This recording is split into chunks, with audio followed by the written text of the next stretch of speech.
Hi friends, welcome back to my channel cooking with Nash Alam. उम्मीद करती हूँ आप सब खैरियत से होंगे। फ्रेंड्स, आज मैं आपके साथ शेयर करूंगी फालूदा सिवई बनाने की रेसिपी। बहुत ही आसानी से इसे आज हम घर में बनाने वाले हैं, वो भी बगैर मशीन के। बहुत ही ज़बरदस्त बनती है। तो चलिए फिर शुरू करते हैं simple, easy and quick falooda सिवई की रेसिपी को। रेसिपी शुरू करने से पहले मेरी आपसे रिक्वेस्ट है कि चैनल को सब्सक्राइब कर लें, क्योंकि मेरी कामयाबी की चाबी आपके पास है और अगर आप सब्सक्राइब कर दें तो क्या ही बात है। सबसे पहले तो फालूदा सिवई बनाने के लिए मैंने यहाँ एक पैन रख लिया है।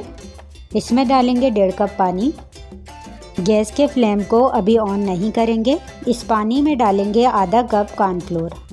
इसे मिक्स करेंगे और स्पून से मिलाते हुए हमें पता चल जाएगा कि अब इसमें कोई लम्स नहीं है।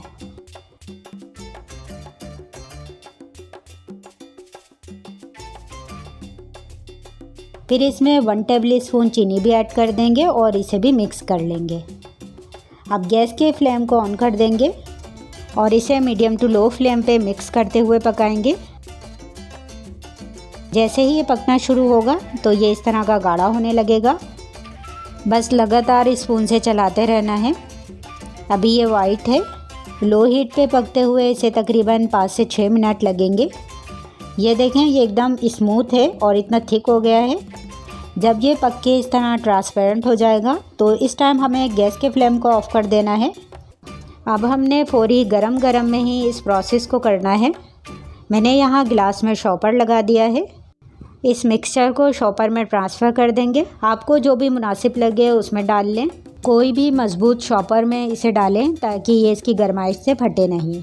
एहतियात से, क्योंकि ये गर्म है, इसे ऊपर की तरफ से फोल्ड करेंगे और शॉपर के कोने पे हल्का सा कट लगा देंगे ताकि ये आसानी से निकल सके।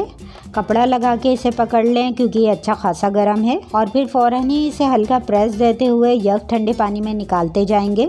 मैंने बाउल में बर्फ़ का पानी बना लिया था। जैसे ही हम इसे यक ठंडे पानी में डालेंगे ये बहुत ही अच्छे से फालूदा बन के रेडी होगा। बस हमें जल्दी जल्दी गरम गरम में ही ये प्रोसेस करना है। और अब इसे अच्छी तरह से सेट होने देंगे। इसी पानी में इसे पड़ा रहने देंगे तकरीबन 15 मिनट के लिए। और देखें, 15 मिनट बाद आप देख सकते हैं क्या ज़बरदस्त फालूदा बन के रेडी हुआ है। और फिर आप इस फालूदे को बहुत सी रेसिपीज़ में यूज़ करके एंजॉय कर सकते हैं। और देखें, बहुत ही आसानी से फालूदा घर में ही बन के रेडी हो जाता है। आप लोग भी इसे ट्राई कीजिएगा। मुझे इजाज़त दें, हम फिर मिलेंगे नेक्स्ट वीडियो में एक और मज़ेदार सी रेसिपी के साथ। अपना ख्याल रखिएगा। अल्लाह हाफिज़।